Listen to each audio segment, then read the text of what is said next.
Good morning, ladies and gentlemen. If I can ask everybody to grab a seat, we're going to get started here pretty quickly.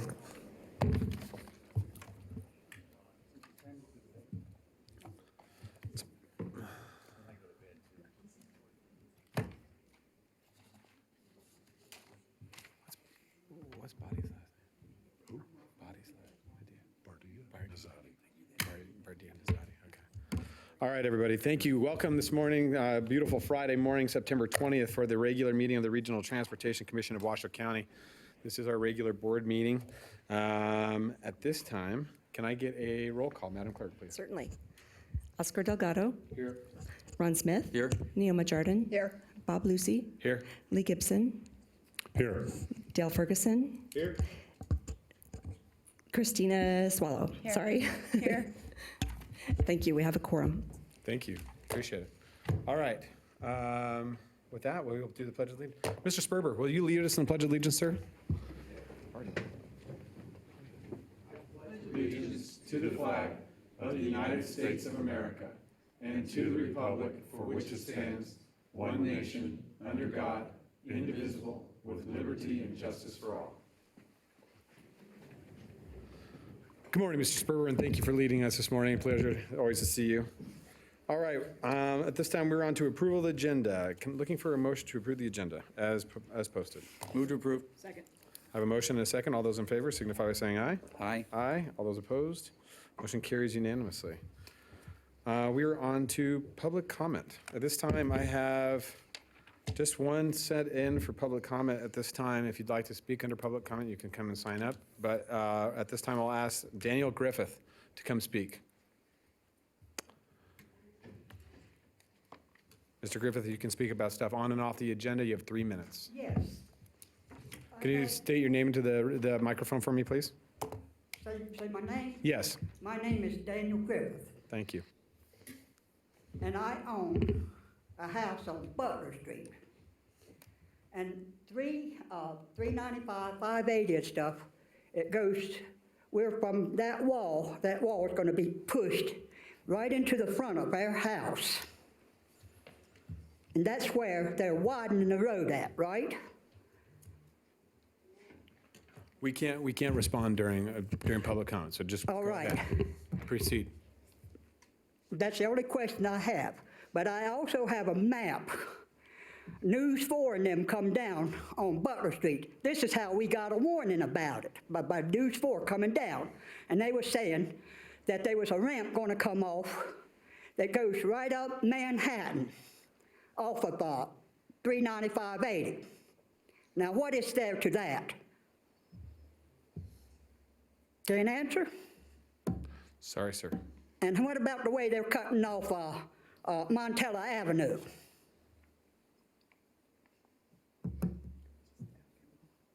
Trainer goes right out onto you cut on off of Audi Boulevard onto Trainer, and then you go straight on to Manhattan.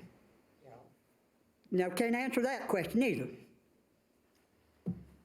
We've walked that whole area, because we walked to Sack and Save and stuff. Now, what's going to happen to that road that comes down by Sack and Save?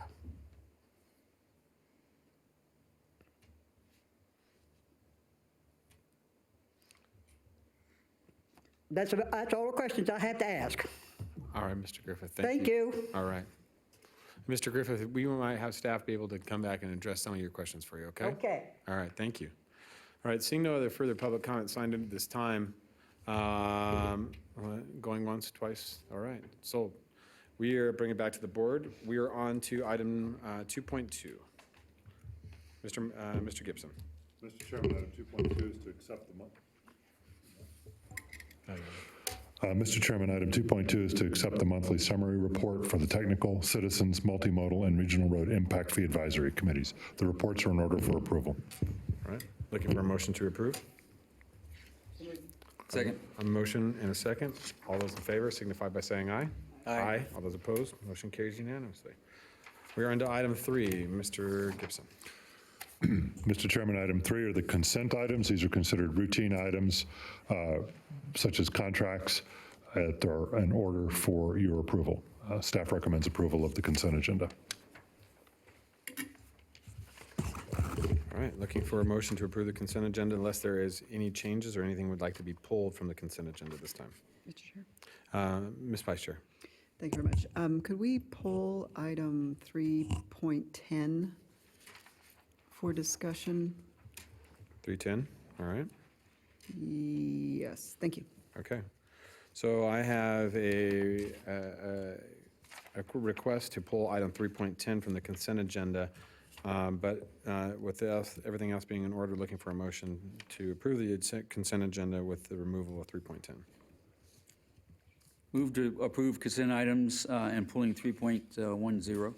I have a motion. Do I have a second? Second.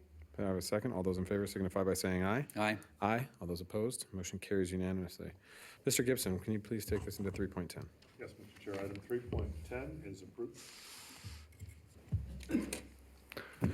Mr. Chairman, item 3.10 is approve a professional services agreement with Headway Transportation LLC to provide preliminary traffic operations analysis for the Center Street Cycle Track project in an amount not to exceed $95,950 and authorize the executive director to execute the agreement. Mr. Stewart, the Director of Engineering, will summarize and then answer any questions related to this item. Brian? Do you want me to ask my question first? Yes. Okay. So my question might be a little bit more global than this, is in looking at the entire traffic flow in the downtown core, I know we're looking at putting the cycle track on Center Street, which is great, but we also, and I think it's on this agenda, are discussing the complete street on Sierra. Am I mistaken? That's on here as well? Brian Stewart, Director of Public Works with RTC. Great question. So it's not part of this agenda as far as Sierra Street moving forward, but we are looking at some alternatives for Sierra Street and adding a bike lane in there, but we're trying to do it without impacting capacity. So the lanes would stay, they would just be narrower lanes. Okay, so, because here's where I'm going, is clearly on Center Street, there will be some parking that's lost, not a lot, but there will be some, and the connectivity to UNR is significant, and I think this protected cycle track is a very good idea. On Sierra Street, as we explore that, are we looking at eliminating street parking on Sierra Street? No?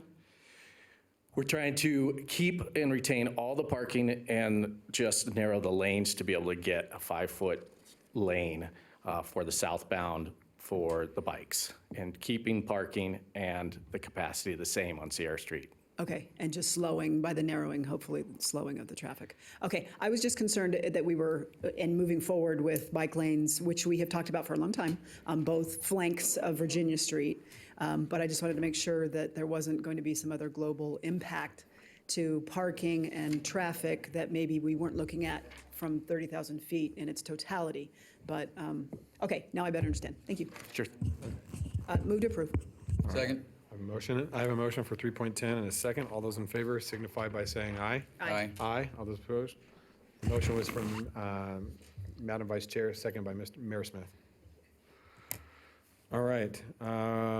Mr. Gibson, we are on to item 4.1. Mr. Chairman, item 4.1 is discussion and recommendation to approve the resolution adopting the federal fiscal year 2020-2024 Regional Transportation Improvement Program and the self-certification for the Metropolitan Transportation Planning process. Amy Cummings, the Deputy Executive Director and Director of Planning, will take this item. Amy? Thank you. Amy Cummings with RTC. This is our 5-year document that programs our federal funds and local funds for major projects. We are also here for a public hearing in addition to this presentation today. We have had our 21-day public comment period, which closed yesterday, and we received one comment from the public. That was from Joanna Trieger, and it was supportive of the bicycle improvements in the plan, as well as asking for additional clarification, additional documentation of the bicycle improvements that are here, and adding buffered bike lanes on some of the other projects. We've provided those comments to you, and as well as our response that we have provided back to her. So we feel we have addressed her comments, some of which are going to be more appropriately addressed in the individual studies for the projects in the RTIP. We don't get into a lot of detail in the RTIP itself in defining the scopes of work. So in generally speaking, we are carrying forward the projects from our previous RTIP document, dropping out the ones that have been completed as we look forward to the next 5 years.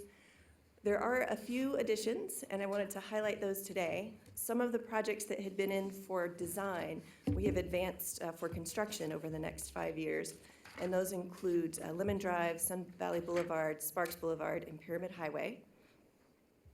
We are also including funding to purchase maintenance equipment for the multi-use paths. So Audi Boulevard is an example of a project where we're building a new type of infrastructure. We understand that the jurisdictions don't currently have the specialized equipment to maintain that, and that's what this funding would provide for snow removal and sweeping, dust removal.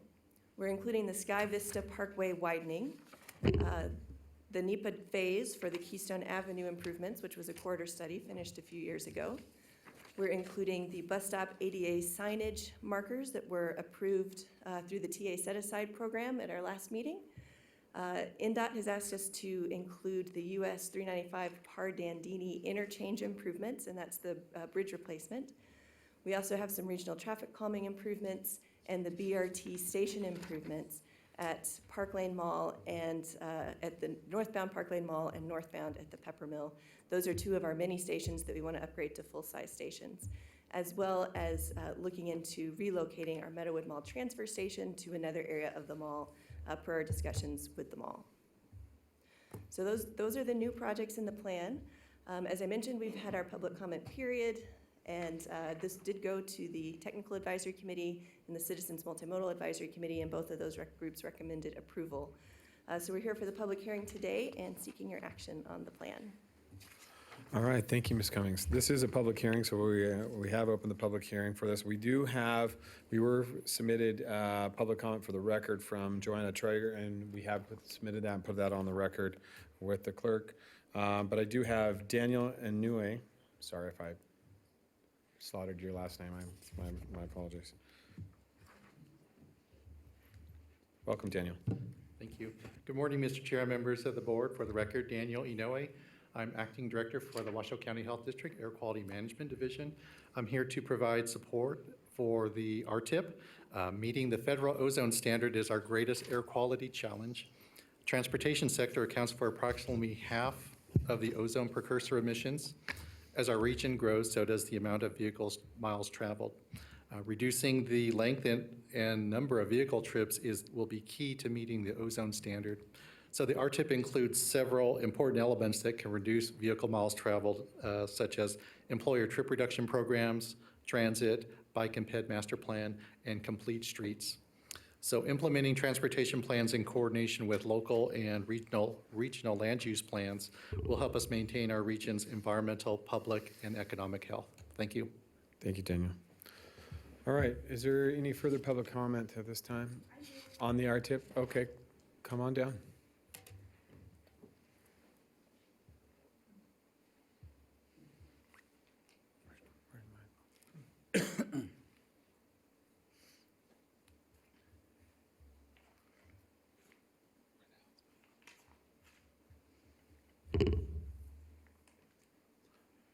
Brian, will you help them?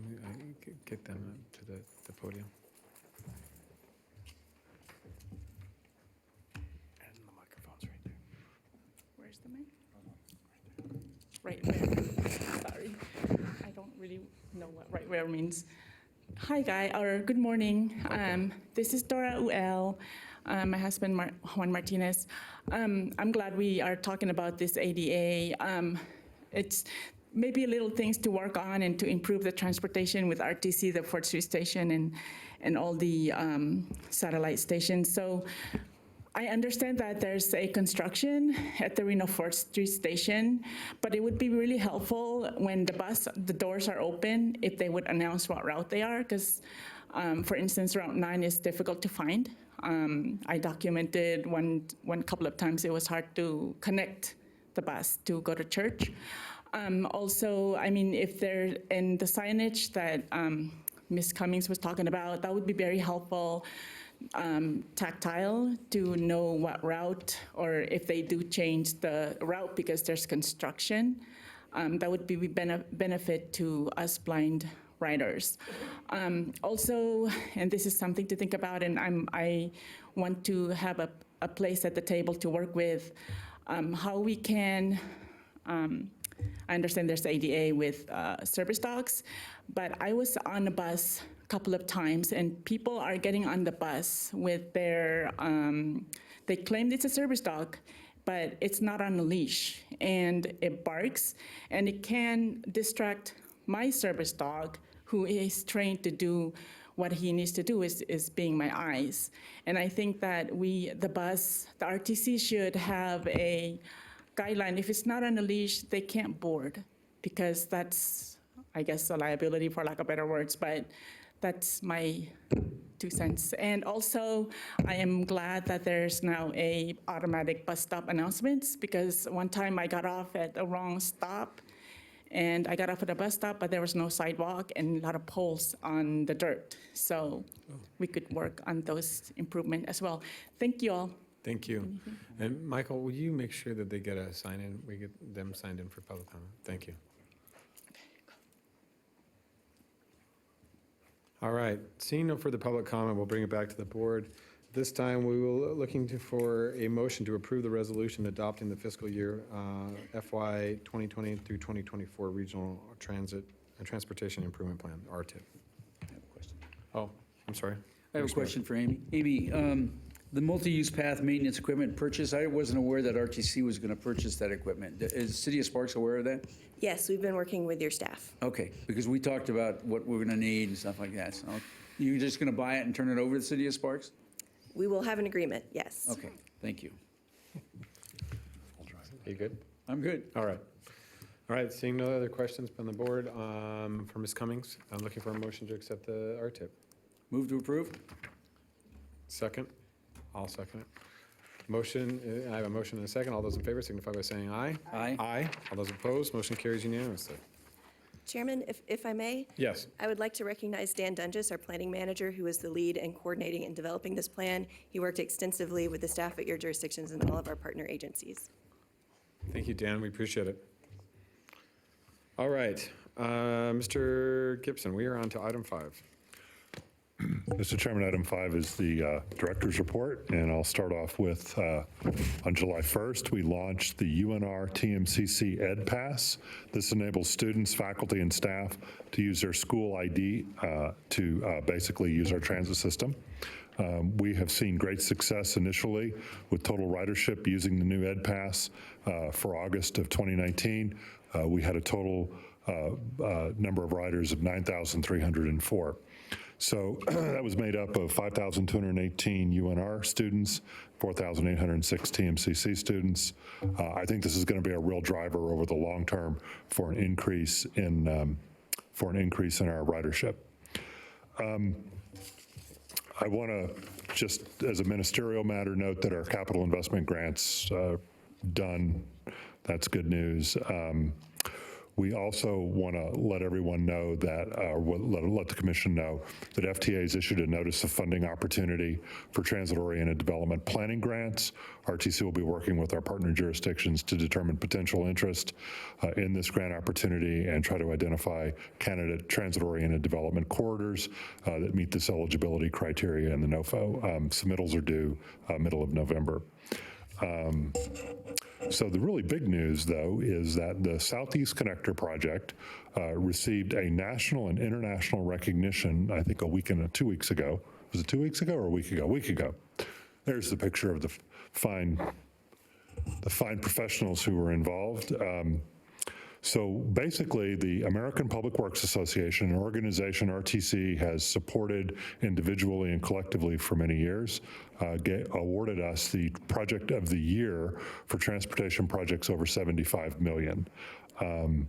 As we all know, because there are many of us here who are veterans of that project, it took an immense amount of dedication and persistence and patience to see this project through to completion.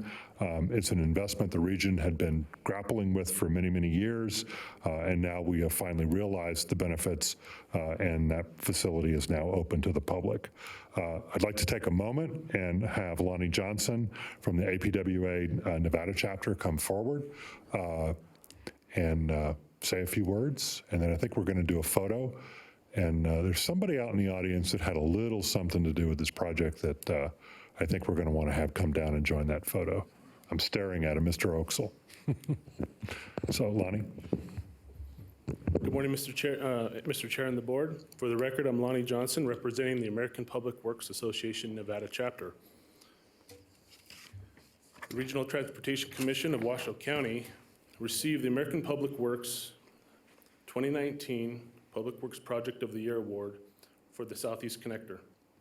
The project team received the award at APWA's annual Public Works Expo on September 13th of 2019 in Seattle, Washington. The RTC Southeast Connector was recognized in the transportation project category for projects greater than $75 million. Southeast Connector represents the best of sustainability, public engagement, and flood protection, cleanup of mercury-containing soils, removal of noxious weeds, wildlife management mitigation measures.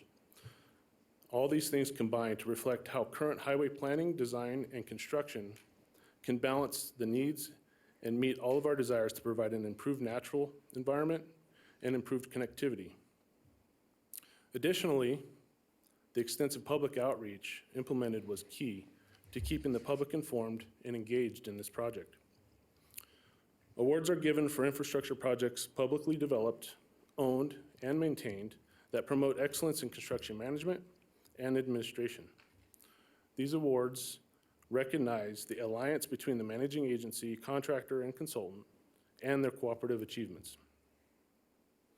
Congratulations to the RTC and the project team on receiving this national recognition for the Southeast Connector project. Thank you. Thank you, Lonnie. That's great. I mean, congratulations to the team. This has been obviously a very, very long, Madam Chair at the time and Chairman Smith both know that it's been a kind of labor of love for the RTC, and it's a great honor for us to receive this along with all of our partners that played a big role in this. Mr. Oaksel back there, we are looking at you. But we, in Granite Construction and a number of agencies that have helped along the way bring this to fruition. So, yeah, if we can get a picture, Michael, let's bring everybody over. It's called a labor of tough love. Labor. Something like that. More about the Army Corps of Engineers. Can you ever care to in your life? I was about to say, I think everybody during that project just had a shot at being chair. Except for Oscar. Except for Oscar, yeah. All right.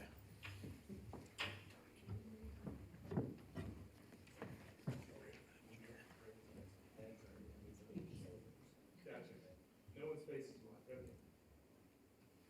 Michael, get in the picture. I believe I can see everyone's face, so smile. And take a couple more just for good measure.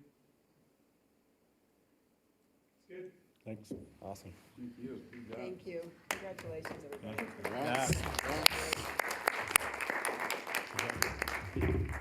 Oh, thanks, Garth.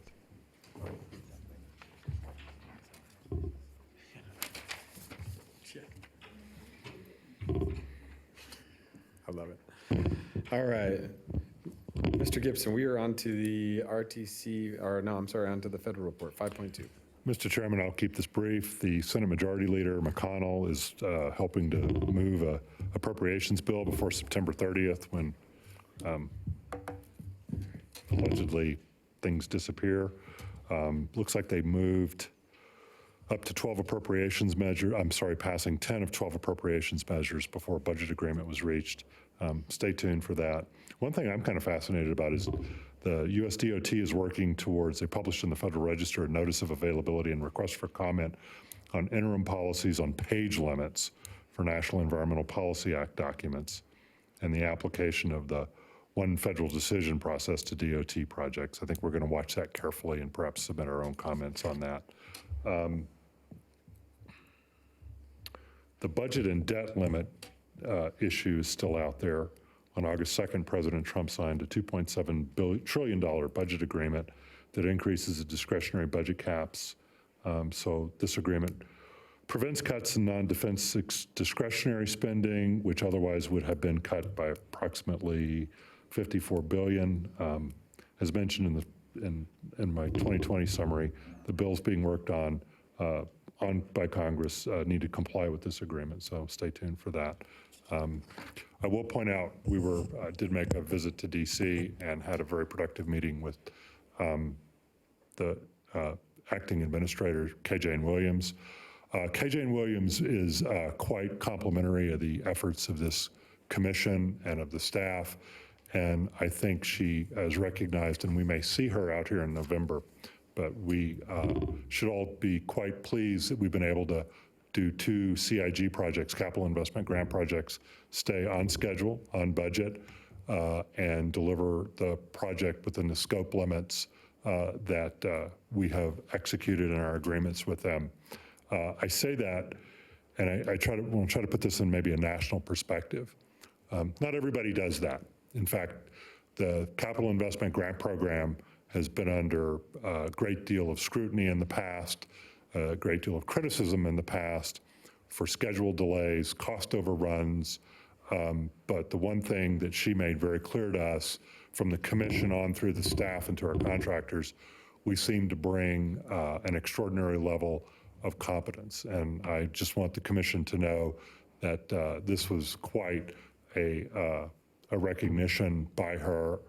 The chair was there during that meeting, and I just, am very, very proud that our organization from top to bottom really can get a degree of national attention from someone who sees projects all over the country and really has singled out those of us here in the biggest little city as examples of best practice and good stewards of the taxpayer dollars. So I don't know if you'd like to add Thank you, Mr. anything. Gibson. Yeah, and I do want to add a few comments to that.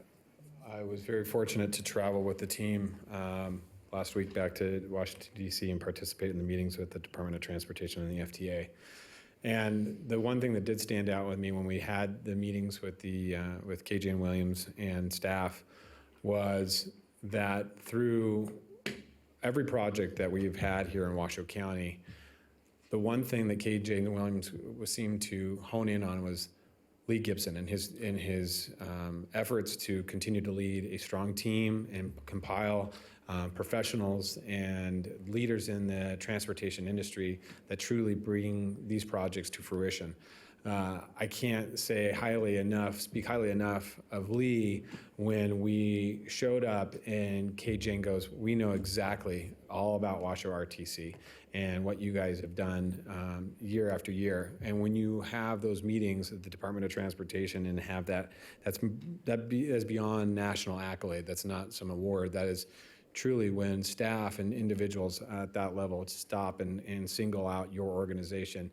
It brings a sense of pride from a chairman standpoint and just a commissioner and just a resident of Washoe that we have such leadership in our transportation division here. And we're very lucky and very happy that we have that type of, so I want to thank you for your continued leadership and through your executive director position. So with that, I got to say it was amazing to sit down, and also with the Secretary Chow's office was phenomenal. We got the same reception everywhere we went within the DOT. So amazingly good job. Thank you, Lee. Okay.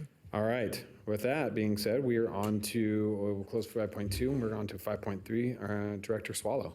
Good morning. Great to be here again as always. It's a little chilly out there for my southern blood, but I'm working on it. It's thickening up the longer I'm up here. My blood is going to become winter northern Nevada blood here soon, I'm sure. So I have been doing on my presentations, I don't have a clicker.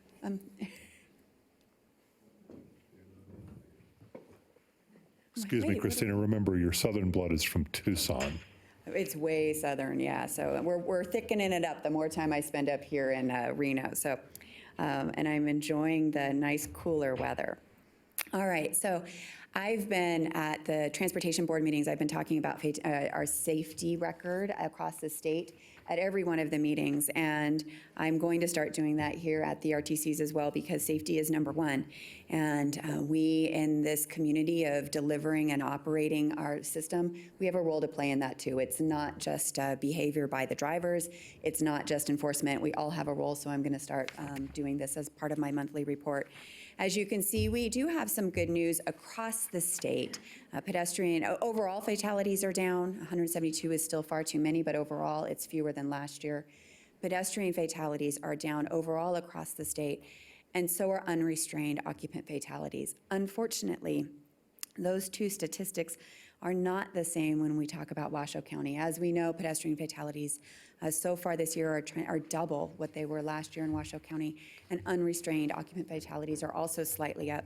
So this is something, and this is why I'm going to continue talking about it, this is something we can all focus on. It's part of our messaging, part of our partnerships, and part of our own personal use of the system is remembering that we all share a role in keeping pets safe, we all share a role in keeping other drivers safe, and focusing on how we can keep the system safe overall. All right, now I'm going to get into a little bit about the past history. Commissioner Lucy, you asked about the expenditures in the past, so I wanted to report back what we found. And also I'm going to be talking about the annual work program here in the next several slides. So as you can see up there, in the 2018, the revenue that we generated, and I need to point out, so that those revenues showing up there with Washoe at roughly 15%, Clark at 59%, and the rest at 26%. Those are just the gas and diesel taxes to date. It's not the whole pie. I wish I could tell you the whole pie, but what I'm learning is that we need to do some more work with our partners on figuring out that data. So this is a portion of the pie. It's just the fuel tax revenue. Other sources that are not included in those numbers up there are driver's licenses, registration fees, permits, some taxes. We don't collect the data. We don't collect it. DMV actually collects it. So we're working with our partner at DMV to be able to divvy up the rest of those numbers by county, so I can give you a more complete picture in the future. But this is what I have so far. It's what I have shared with our state board. It's what I've shared with our other partners as well as I've had the opportunity. You can see that our expenditures over the last 10 years vary on an annual basis. Those are actual expenditures, not obligations, so we're able to look at how the expenditures fluctuate. And you, again, can see how the numbers fluctuate in terms of percentages. Overall, over the last 10 years, Washoe has averaged roughly 19% of the expenditures.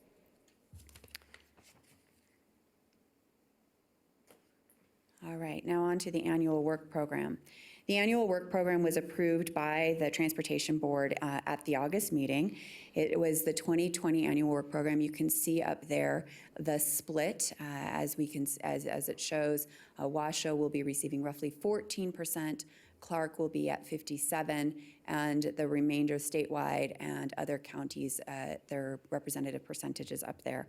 Part of the key projects that are up there in the Washoe pie are Spaghetti Bowl at $7 million for preliminary engineering and right-of-way as we continue with that project, and we'll be getting an update on that later on the agenda. And then McCarran Boulevard, a mill and overlay from South Virginia to West 4th Street at 15. One item that is not in that number up there because it wasn't approved yet until just a couple minutes ago on your agenda is the Pardandini Interchange Bridge replacement. As we talked about at the last meeting, we were going to look at what we might be able to do on US 395 to maybe bring some of those pieces of that project forward. It does appear that we'll be able to bring the Pardandini Bridge forward to this year's annual work program 2020. And so the numbers aren't in there yet because they were pending the TIP approval, but they will be in there as we move forward. So we are planning on delivering that project this fiscal year. Looking forward beyond this fiscal year, you can see there's 2021 through 2023. Those 3 annual work programs are up there. The one item that you'll note is there's a new color in there, the light blue. That light blue is additional projects that are not yet approved in the TIP in Southern Nevada, projects that we realized that we needed to deliver. Also looking at just the representational share across across the state. Some of the items that we've been talking about up here that are very important. Some of the projects that you'll see in fiscal year 2020 are the SBX construction at $150 million, including $30 million from the RTC. Thank you for your proportional share on that.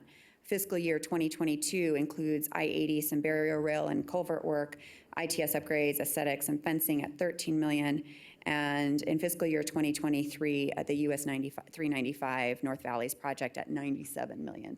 So those are some of the key projects that are in there. Obviously, I can't list all of the projects, but some of the highlights of the projects in those coming 3 years. The one thing I should note is the board does approve annually the work program. Anything that's beyond that annual basis is subject to change as we iterate through the project. You know, sometimes right-of-way takes a little bit longer, sometimes something goes faster. So that's just a foreshadowing. There could be changes in that as we move forward and as we work through the TIP process with you as our partner. And then lastly, I just wanted to talk about how this all works and what we're going to do. You may recall earlier this year, I mentioned that we are going to be working on the implementation for the One Nevada Transportation Plan. I was really excited when I started to see that we had done the heavy lifting in terms of getting the stakeholders across the state to agree on what those 6 key goals are that are listed up there: enhance safety, preserve infrastructure, optimize mobility, transform economies, foster sustainability, and connect communities. Those are critical, and they are the underlying reasons why we need to have an efficient and effective transportation system. Unfortunately, I found that we didn't really get to the hard part of that, which is figuring out how those 6 goals interplay, what data sources are needed, how we will use those as we put the projects into the system.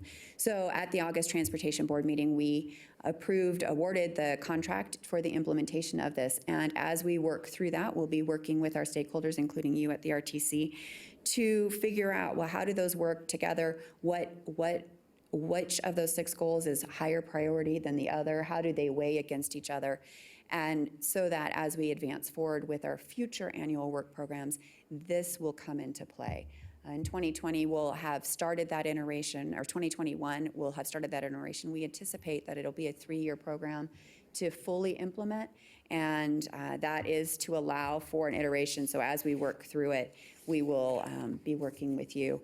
My hope on this is that as we work through it, we will be able to become very data-driven, so that as we have those conversations about why one project or another is in the plan this year versus in the plan for a future year, or possibly not on the plan at all, we'll understand and we'll be able to look at where the needs played out.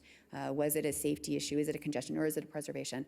Both here in Washoe County and across the state, so that we'll have broad stakeholder agreement in terms of how the data lines up. And that'll make the conversations, I'm hoping, a little bit easier in terms of the priorities and how the spending happens. And with that, I'm done. Thank you. Thank you, Director Swallow. Appreciate that. It was a great presentation. Questions? Yes. Mayor Smith. Thank you, Mr. Chairman. Director, just an update, if you have any. Last month, they had talked about the intersection of Pyramid and Holman, the potential for the crosswalk there to be, it is a problem right now, and it's an action waiting to happen. I will get you an update. I don't have an update with me today, but I will get you an update. I did ask about it, and I will get one to you. Okay, thank you. Thank you. Any other questions? Director Swallow, I have a couple questions in regards to your presentation. And I thank you for bringing back the information on the percentages about the total spends and revenues and expenditures and the AWP. My kind of question is I see that, you know, obviously the percentages fluctuate year to year based upon the project, obviously. And that's important. As you guys determine funding for projects, is that projects that are ready and able to do deliverables? I mean, there is some question about, obviously, you know, EIS studies. The EIS study you guys did for the Spaghetti Bowl was completed in 2 years. Was tremendous amount of time, very quickly and wonderfully deserved. It was very efficient with your staff and how they brought that forward. You know, there's been EIS studies that have been done in Clark County, though, that have lagged in periods of time.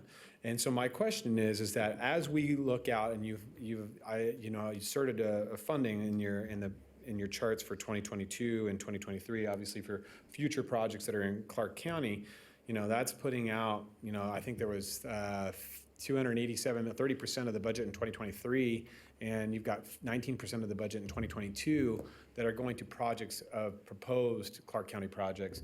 And so they're not really necessarily deliverable projects yet. Why are we going into proposed projects versus not just having projects that are ready, shovel-ready, projects that are ready that can be delivered within a period of time? Can you explain that to me? So those projects should be able to be delivered in those years. That's why they're on there. They're in process. They were in design. We just hadn't committed them to a year at this point.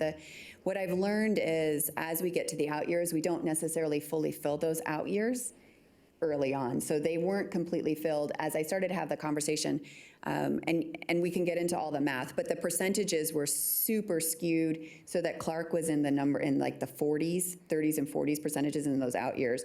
And so we needed to figure that out. Those proposed projects are projects that were in the process, they just hadn't been committed to.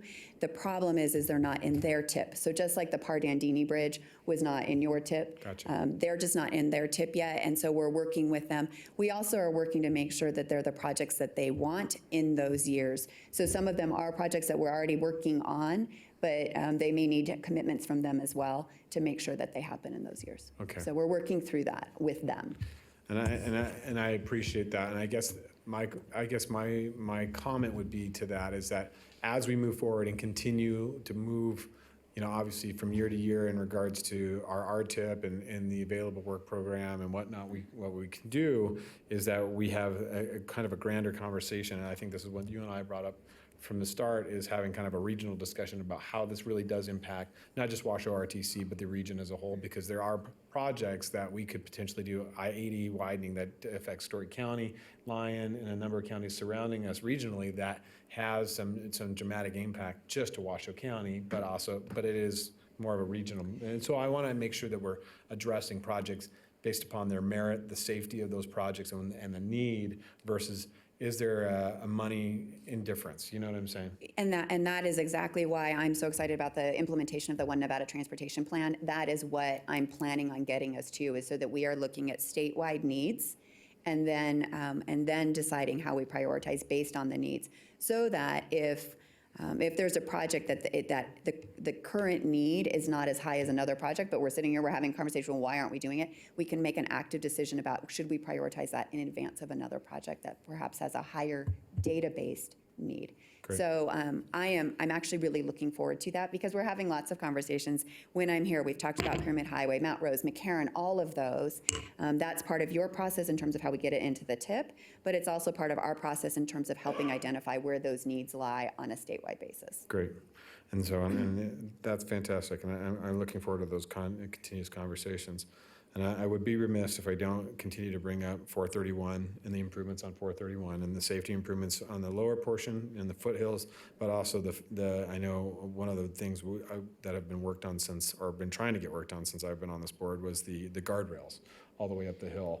I know there are some challenges with those guardrails. And then obviously Commissioner Hartung couldn't be here this morning due to some personal issues that he is dealing with right now. But, the Pyramid Calle Plata issues and the lights out through there and those speed limits and what we need to make sure that we address those safety concerns up there as well. If you can bring back next month a follow-up report for Commissioner Hartung, I'm sure he would appreciate that as well. Madam Vice Mayor. Thank you very much. Sure. I guess my question would be, as we kind of move forward into this new collaboration to see how the state's priorities and our regional priorities kind of match up or don't, what do you envision that looks like? It's very data-driven. I don't know what that looks like yet. So as I mentioned, we just awarded that contract to our consultant. They are starting that process. The first part of that is entirely data-driven, so that we can look at it and we can say, safety, preservation, as we balance those 6 goals. So there's 6 goals. What are the highest priorities for the state, for the economy as a statewide basis? How do you prioritize? And then ranking the needs first, then starting to look at identifying projects, because sometimes our initial response to a need is an initial project, but there might be a better solution if we step out and look at the need first. And then we'll be sitting down with all of our stakeholders broadly and saying, well, this is what it looks like in the first iteration. What does this mean? How do we need to adjust it? How do we pull out those priorities? Ultimately, you drive the tip for Washoe County. And so it'll be a piece of data that we're providing to you so that you can look at it and we can have a conversation around it to determine which projects then ultimately get funded. So Okay. it's going to be So data collaborative. will begin the conversation, but then your collaboration with us will hone it in and specify the priorities within that data. And the only thing I'll say, data should be driving all initial swings at anything. But I also know that, and I'll give an example, there's always the asterisk to everything, is the crosswalk in front of the Bonanza Casino.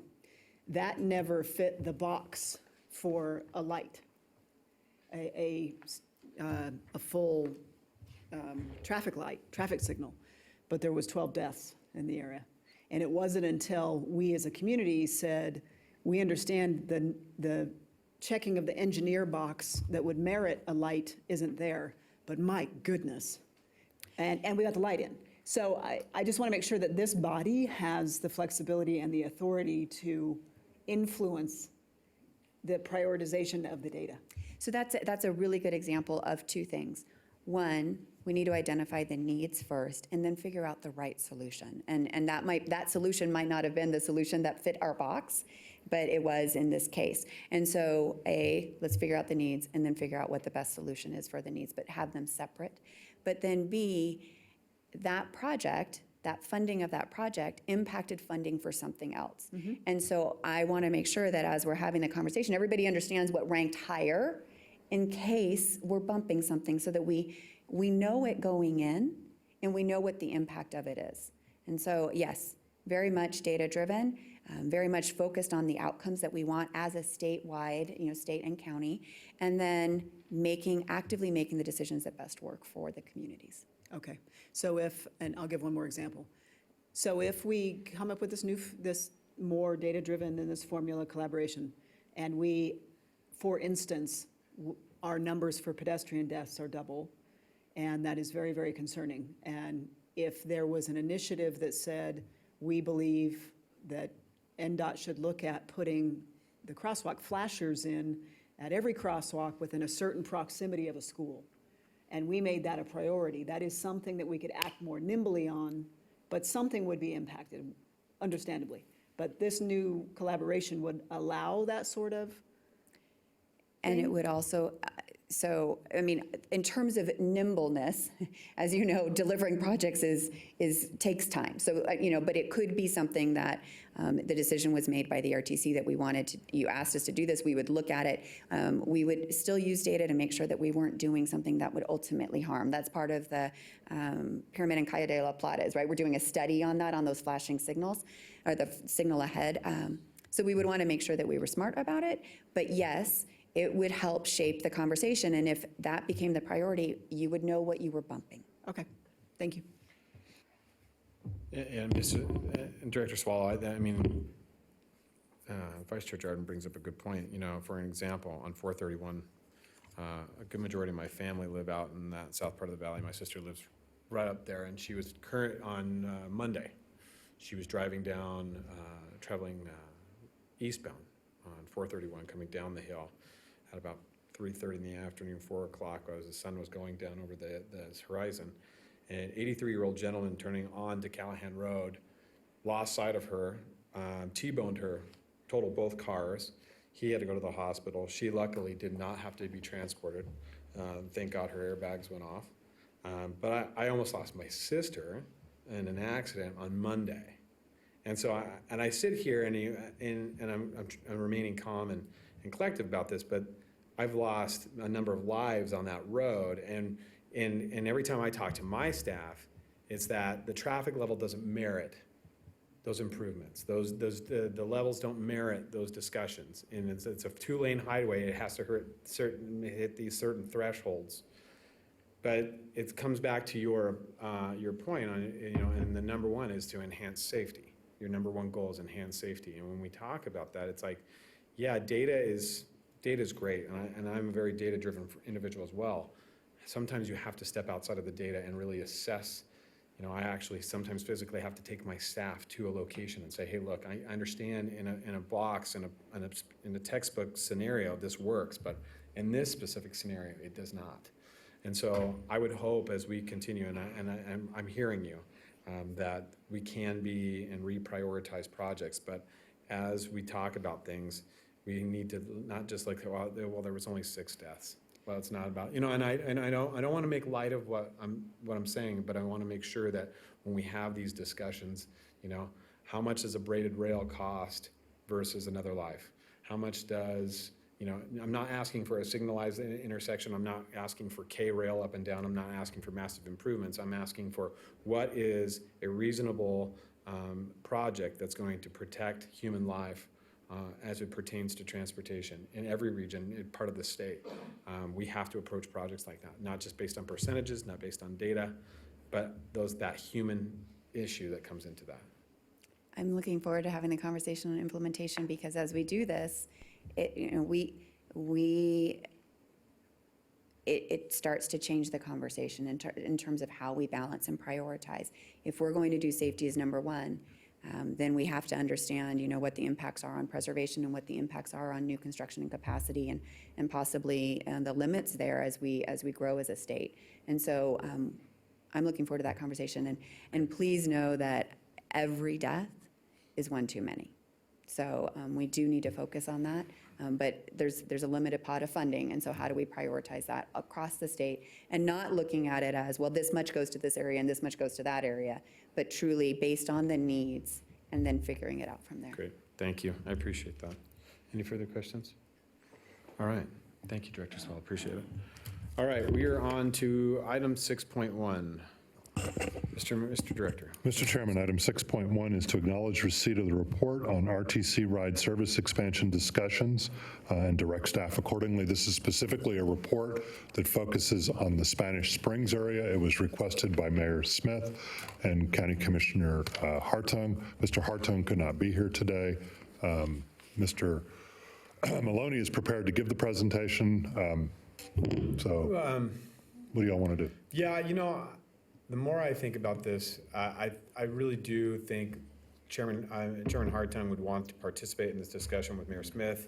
I think it's important that he is here, and I think that this is something that is not absolutely pressing, but does need to be addressed, and I think his input would be, and I'd hate to move on with the topic without him, even though I think I could probably cover it for him and be just as laborious about it, but don't tell him I said. You're on TV. Oh, yeah, I forgot. He's probably watching me. But, I mean, let's wait. We'll put it on, I'll pull the item 6.1 for today and bring it back at a future meeting. Could we have a motion to that effect? Yes, can I have a motion? To continue item 6.1. Second. I have a motion and a second. All those in favor signify by saying aye. Aye. Aye. All those opposed? Thank you for that. I appreciate that. Thank you, Mark. Should have done that at the outset. I apologize. Even Mayor Smith told me to do that, and I didn't listen. It's that young bull thing. On to 7.1, engineering service. Mr. Chairman, item 7.1 is to acknowledge receipt of the Virginia Street Bus Rapid Transit Extension Monthly Progress Report. Mr. Wilbrecht is here. And I would also acknowledge Mr. Dan LeBlanc from SNC is also in the audience. Yeah, good morning, Jeff Wilbrecht, Project Manager for the Virginia Street Project. Good morning, Chairman and fellow commissioners. So here to give a brief update of the Virginia Street Project. We've been making a lot of progress over the last month. If you've been down there lately, there's actually today they're doing a cement-treated base operation on the west side of Mount Rose, or Virginia Street between Mount Rose and Plum Lane. This is in anticipation of paving the road next week. So by the end of next week, the entire road between Plum Lane and Mount Rose Street will be black. We're going to then, after that, do some of the median work. There's a couple of median areas in that stretch in the middle of the road. And then sometime in middle of October, we'll be paving the top lift, which will really get that road almost all complete. So by end of October, early November, the section between Mount Rose and Plum Lane will be significantly complete. It'll be open to traffic and really start continuing our way northward. Also, if you've been in Midtown lately, you'll see a lot of the side streets that we've been working on are all complete. So St. Lawrence and Tahoe is a great example of what kind of the rest of Virginia Street is going to be looking like. The colored concrete, There's areas for street trees. We're going to be installing street lights here soon. It's really, really coming together. There's one last side street that we have left to pave. It's Caliente, and that will happen actually middle of next week as well. So it's, this first phase of the project is really starting to come together. It's really starting to take shape. It's all in anticipation of how we kind of continue to move the project northward. We are on schedule. It's progressing very, very well. I got to commend SNC team and Atkins and NCE team for really working well together to continue to deliver this project. As Mr. Gibson kind of indicated earlier, you guys went to DC and had a good conversation with the FTA. For our grant, it is in the 10-day congressional review period. We are expecting to get it signed hopefully very, very soon. I don't have an exact date, but we're so close to the finish line on that activity, so it's really coming together well. The budget, just to kind of give an emphasis of how much work has been done in this first component of the project, the contractors incurred about $8.4 million worth of work. That's in about 2 months of billings, and so they are moving fast to get this first component of work done. As we continue north, into the winter, the amount of work is going to probably decrease a little bit just because of that winter slowdown that we are going to incur. All the work is going to be kind of on the west side of the road between Mount Rose Street and Center. We're going to start only focusing on sidewalk to, we're going to take away that access, and then it's going to be really important to get it back as quickly as possible. So you'll see the flow of work begin to adjust slightly. The other thing I wanted to bring up is we have a couple change orders that are in the works. The biggest one is the way the CMAR process works is we get this GMP, but then we don't issue the issued and notice to proceed and the issued for construction documents until several months later. And that pretty much gives everybody on the project team time to refine the scope of work. And so we've refined the quantity of concrete, some of the tree placement, extra conduit for lighting the trees. So all these little kind of miscellaneous things really come together in this kind of period of time between when the GMP was issued for pricing and when we deliver the issued for construction documents. So I just want to kind of give an update of that and answer any questions you may have as they come. I always have lots of photos. I like to show photos of the construction. So this is the west side of the section between Plum Lane and Mount Rose, grading and kind of preparing for the sidewalk and preparing for the CTB operations that's actually coming today or ongoing today. Here's some of the side street work. So the kind of photos, the top left photos, St. Lawrence Tahoe, it's striped, it's clean, it looks pretty much ready to go. Those other photos are just other side streets in the area that we've been working on. And then, this project has a massive outreach component to it. And so last Friday we did a soiree on St. Lawrence Tahoe, kind of an end of summer type event, and it was immensely successful. Just lots and lots of people came out. I gotta give Kathleen Taylor some kudos because she did lots and lots of the kind of heavy lifting work to help package this together for those businesses on that St. Lawrence Tahoe area. We're continuing to work on the video production for kind of our partnership with the Yelp group. I anticipate, or actually Michael was indicating that he anticipates that kind of in early October, kind of to have the draft of it ready to go. And then we can start putting it out there on social media and that kind of stuff. We continue to do our weekly update, on the stakeholder update, and we have a weekly video that Lauren and Michael helped put together. We have a monthly Road Ahead segment that we're continuing to highlight. And then we've been doing this Midtown Minute, which is kind of a traffic control update. And we've been partnering that with other businesses to get business owners to come in and deliver that update. And it kind of gives them a way to then highlight how to get to their business and with the existing traffic control. So that's actually been a really successful kind of method that we've been using to, it's an item of information that we want to share anyways. And getting those businesses to participate is immensely helpful. And with that, I'm happy to answer any questions. Thank you, Jeff. Appreciate that. Any questions from the board on regards to the Virginia Street project? Things are good. You happy? Commissioner Delgado.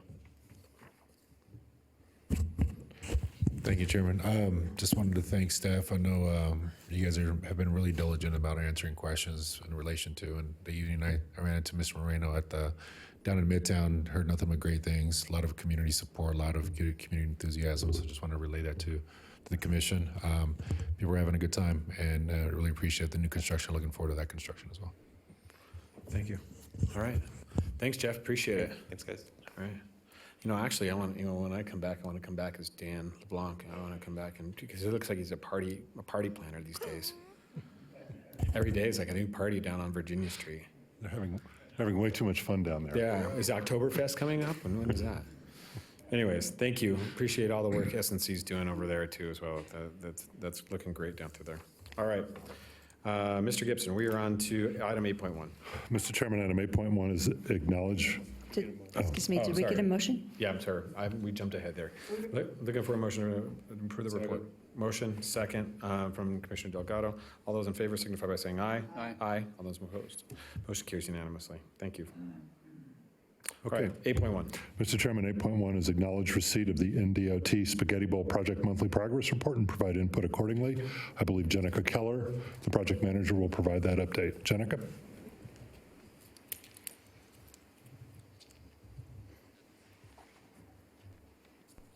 Good morning, Chairman and members of the RTC Board.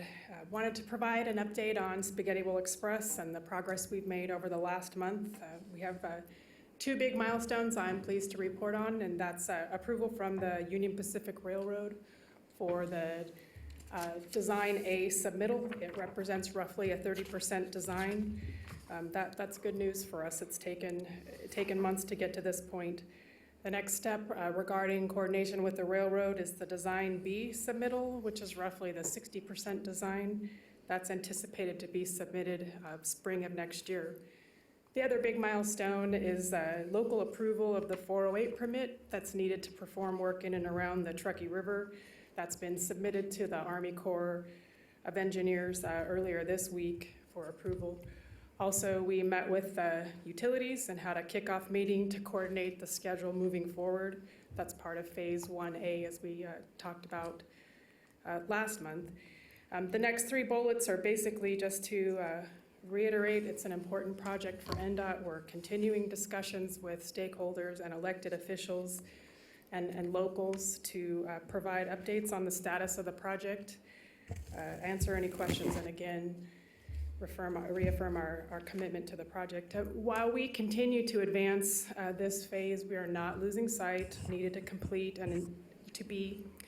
be completed, to ensure the success of future projects. We did initiate a study for the Reno Housing Authority for the relocation feasibility study.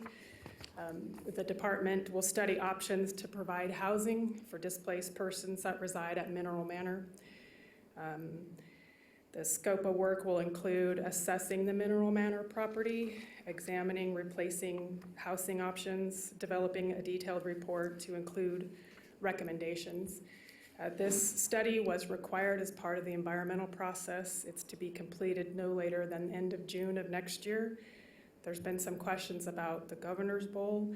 That's an area that this study will identify as potential relocation, an area to relocate those displaced in Mineral Manor.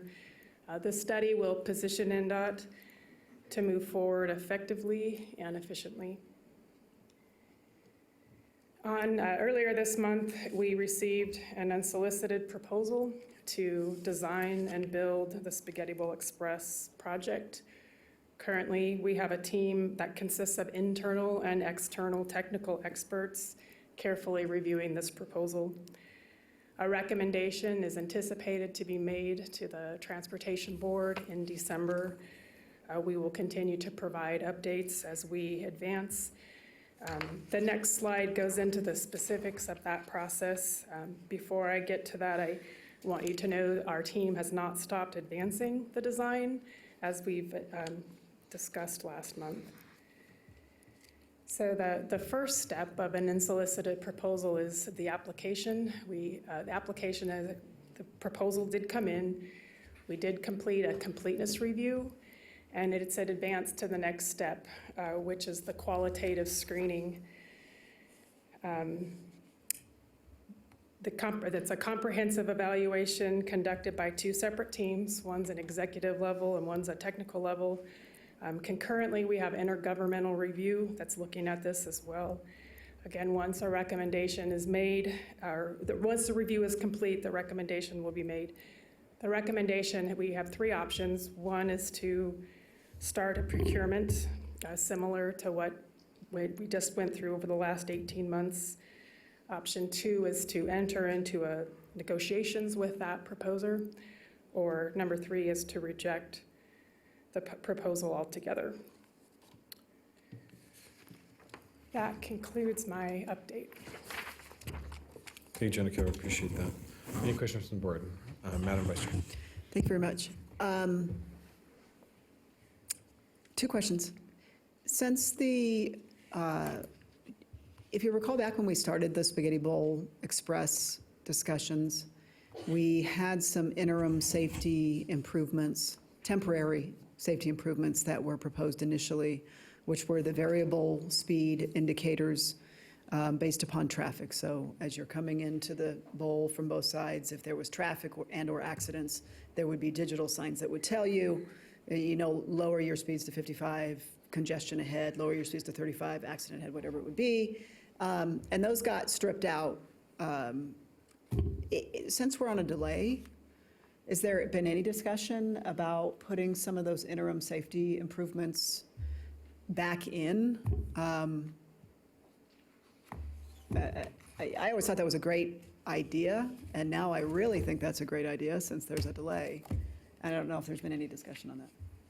I'm not aware of any discussion, but I'd be happy to look into that and report back. That would be great. All right, any further questions? Commissioner Delgado. Thank you, Chairman. I just wanted to say thank you to NDOT, to all the staff. It was a great opportunity to reach out to residents that are going to be directly impacted by the Spaghetti Bowl and its expansion. Appreciated the professionalism, appreciated the outreach, and just the opportunity to actually knock on doors. I think it's one thing to send out mailers, one thing to send out something on social media or something else, but to really have that in-person contact, to be able to answer questions for those that are going to be impacted, you can't do it enough.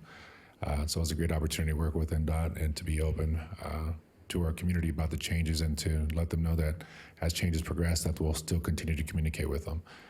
So thank you so much to your staff, Director Swallow, to everyone else that was involved in that. Appreciated that. You're welcome. Great. All right, thank you so much. Looking for a motion to accept the report. I have a motion and a second. All those in favor signify by saying aye. Aye. Aye. Motion carries unanimously. All right, we are on to item 9.1. Mr. Ferguson. Because we couldn't get all commissioners here this morning,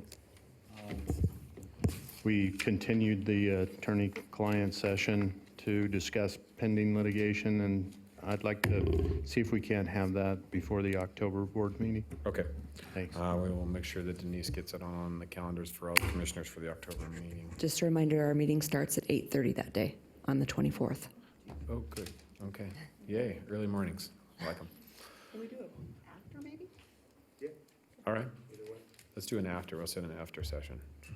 Other than that, okay, we will close item 9.1. We'll bring it down to item 10, which is our final public input for today. I have one individual signed in for today. Carlos Elizondo. Yes, that's enough for me. The first one is... Carlos, can you state your name for the record, please? Carlos, can you state your name? Yeah. Elizondo, right? Yes, what's the first thing I said, yeah. The first one is, in 30 years I've been riding the bus, I haven't had a courtesy stop in my request, and I see that they do a lot of courtesy stops on passengers. And the other one is, and now that you have more bus on the roads and more routes, different routes, I heard more complaints of people waiting more than normal. I don't know what it is. And the other one is that sometimes I ask a driver about the bus stop, I want to get off, and someone drives, they're not very nice. They just say, I just drive, I don't know anything else, I just drive. And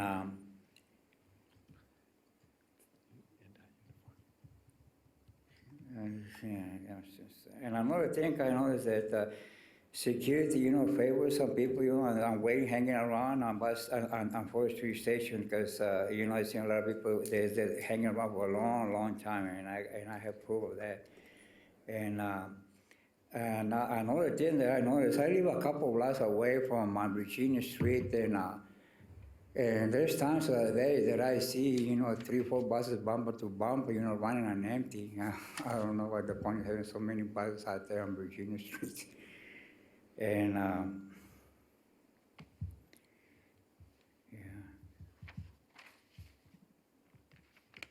yeah, the other thing is that, that nowadays, one bus, one route does multiple routes. Sometimes it happens that I get on the wrong bus because of that fact, that you do multiple routes. When they get to a, point stop, I get in the bus, and by the time I notice, this is no route, you gotta, like, the person was saying, you gotta announce, which route, which route you are, because now one does multiple routes. Yeah, that's, so then that's it. I got everything covered now. Thank you for letting me talk. Thank you. I made it. Thank you. Thank you, Carlos. Is there any further public comment at this time? All right, closing public comment, bring it back to the board. We're on to item 11, member items. Are there any member items? Commissioner Delgado. Thank you, Chairman. If there's an opportunity to get some more information and clarity, and I've been contacted by some few families that live out in Sun Valley regarding the Desert Skies Middle School. My understanding is that they've moved the Family Resource Center to that new middle school. There isn't direct access for members to jump on a bus or anything else to get out there to get services. If there's an opportunity to hear from RTC, if there's an opportunity to work with the school district or others in the community, so families are able still to go out to that new Desert Skies Middle School to either receive services at the Family Resource Center or the Food Bank of Northern Nevada. I think if that's something we can partner with, love to hear something back on that. Great, thank you. Anything else? You too? I just got a couple things. Director Swallow, a couple issues I wanted to ask of you. I did get a question from some of my constituents down on 341 about the roundabout at Veterans, that we do have some multifamily housing going in there right there at the roundabout, and there are some concerns about the traffic load onto that roundabout, and are there going to be needed improvements, and what's kind of the data that will drive that discussion as those two housing developments come online. The other discussion I want to ask is that that northbound exit off of 395 at South Virginia, just past South Meadows there. One of the challenges is that comes to a hard stop sign off that which is kind of awkward for an off-ramp these days. But it does come to that, and that will back up on certain days all the way into the entrance where South Meadows Parkway comes onto the freeway at the next exit or next on-ramp prior to that. And so one of the questions is, are there any improvements? Obviously that one isn't necessarily a super priority, but as it continues to congest that freeway during high traffic hours, that is something, a point of concern that I'd like to see if we can address that. And then Amy, one of the questions I have for you for a future meeting is Arrow Creek Parkway. This is also as it pertains to a number of the multifamily units coming online there in and around the area. What is the timeline for the improvements of Arrow Creek Parkway from South Virginia up to Thomas Creek? I know that is in our improvement plan, and as Mercy Hers Middle School comes online, that traffic flow is going to get increased. And I know that we're going to signal, and I know the Washoe County School District is part of their conditions of construction is signalizing that intersection, but I want to know what we're doing in conjunction with that. So if you can bring me back some information on that, that'd be great. All right. I have nothing else. Seeing nothing else, no member items, we are adjourned. Thank you very much, everybody. Appreciate you for coming out this morning.